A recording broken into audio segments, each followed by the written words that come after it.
আল্লাহর সৃষ্টি যদি সত্যি হয়, প্রেমও আমার মিথ্যে নয়।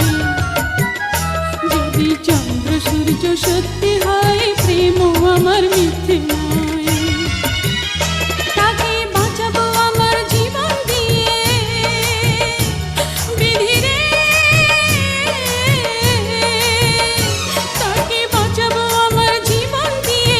এই তো আমার পণ, এই তো আমার